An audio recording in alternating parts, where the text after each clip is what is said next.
You can improve your guitar solos in a short time if you understand how to tell a story. And if you have your priorities straight, you can play a good guitar solo without having a lot of technical skill or theory knowledge. That's because when you take a solo, your top priority is to tell a story. That means that you'll take the listener on a little journey and bring them back at the end. While some solos can be fantastic athletic events performed by virtuosos, the best solos are those that move the listener. That doesn't exclude displays of athleticism, but it does put another approach higher in priority, and that's the idea of telling a story. If you understand the elements of storytelling, you can work on the things that help you be a better storyteller, like your technical skill and theory knowledge. Fretboard Biology teaches all of this in depth. Guitar solos, whether improvised or worked out, should have the same compositional elements as a song, movie, book, or speech. Just like these other forms of expression that tell a story, there should be a firm introduction, the ascent to a climax, and finally, a clear conclusion. This is the arc or shape of your story, in other words, the solo. Audiences crave and expect this from you. The storytelling arc in your solo is created by using these two devices. Motifs. These are your licks or musical phrases. And contrast. Contrast refers to changing certain elements during your solo to build and release tension. Let's talk about how to use each of these in your solo. First, let's talk about motifs. Motifs are musical phrases or licks that act as musical sentences to tell a story. The development of motifs requires knowing what notes to play. In this example, we're going to be using the key center approach, which means that the notes we'll be using to create the motifs will come from the scale of the key. Key center solos are a fine way to start, but eventually you want to be more specific about your note choices and learn about using chord tones as well. Now let's discuss how to use contrast to develop the shape of the arc in the solo, and that is the climb from the beginning to the climax. There are 5 ways to deliberately create contrast in your solos. You can start in a low register, thus lower notes, and end in a high register. You can start slow and then play faster as you build intensity at the end. You can start with simple ideas a listener can relate to, and then play more complex ideas as you develop the story. You can start with sparseness. That means leaving space between some notes and phrases, and then play more densely concentrated notes as you build intensity toward the end. You can also start soft and, of course, get louder as the solo builds. So you can use contrast when building a solo by going from low to high, slow to fast, simple to complex, sparse to dense, and soft to loud. Remember these as the 5 elements of contrast. Now let's use these 2 storytelling devices to solo over progression and put these ideas into practice. Let's start by developing motifs for this progression and look for ways to use some of the 5 elements of contrast. We'll use a chord progression in a minor key for this exercise. All of the chords in this progression belong to A minor, so you can use the A minor pentatonic scale as your source of notes.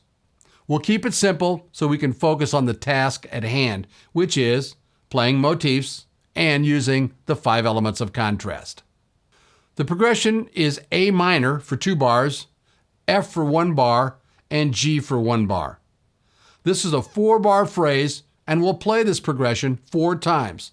So the solo will be an even number of phrases, 4.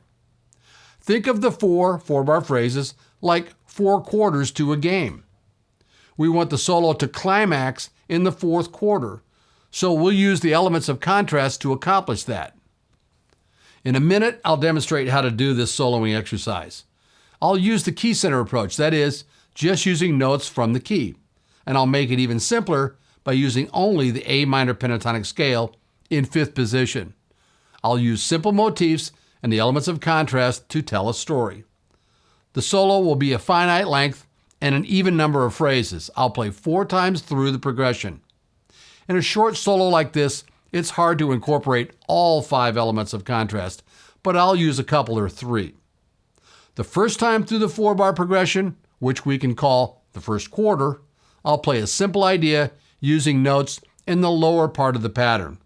Let's call this motif A.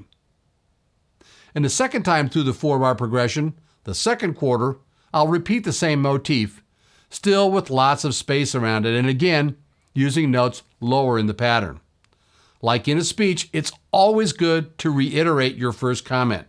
It confirms that you mean what you say. That's why I'll repeat the first quarter's phrase in the second quarter. Let's call what I play in the second quarter motif A prime. And the third time through the 4-bar progression, the third quarter, I'll play a new idea or motif using more notes and now move up higher into a higher register. The fact that I move higher combined with more notes will build intensity. So let's call this motif that I play in the third quarter motif B. And the fourth and final time through the 4-bar progression, the fourth quarter, the solo will peak. I'll play a busier and more complicated motif. Let's call this motif for the fourth quarter motif C. And then finally, I'll end on the tonic, which is the note of the key. So as I play this simple solo example, listen for the 4 quarters, those are the 4 phrases, listen for the motifs, and also listen for the elements of contrast. 1, 2, 1, 2, 3.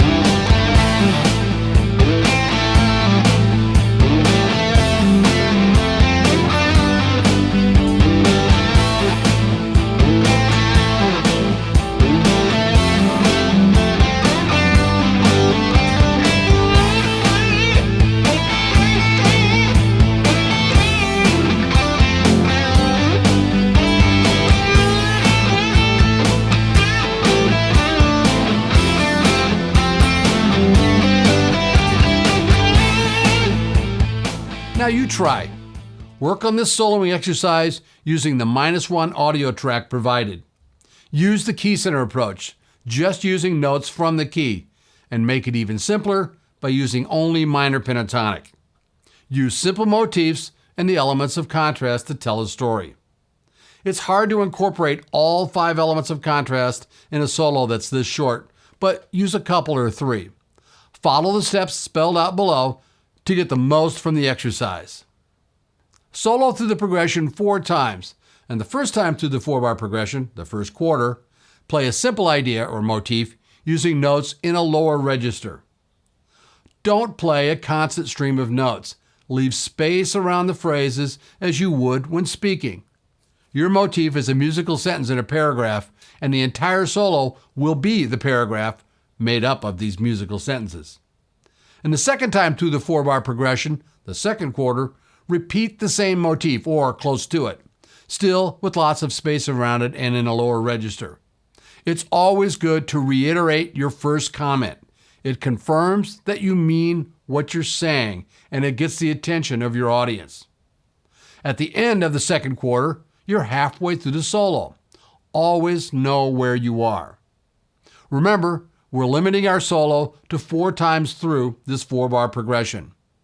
And the third time through the 4-bar progression, the third quarter, play a new idea or motif using a higher density of notes and play up a little higher into a higher register. Playing higher combined with more notes builds intensity as you work towards the climax. And in the fourth and final time through the 4-bar progression, the fourth quarter, the solo should reach its peak. Play a new idea or a more complicated version of the motif you played in the third quarter. From now, end on the tonic, which is the note of the key. So record it and listen back. Listen for the 4 quarters. Listen for your motifs, and if you use the elements of contrast. Did you use clear motifs? Did you use the elements of contrast like going from low to high, from sparsely concentrated notes to more densely concentrated notes? And did you start with a simple idea and go to more complex ideas? Do this exercise over and over until it starts making musical sense. This whole approach to soloing may seem a little strange and terribly calculated. It is, but there's a reason. You want to play with intent. You want to write a musical paragraph. This is hard for many guitarists at first because we're so used to just running up and down scales and flailing about. This approach makes you think about creating a composition spontaneously when you're soloing.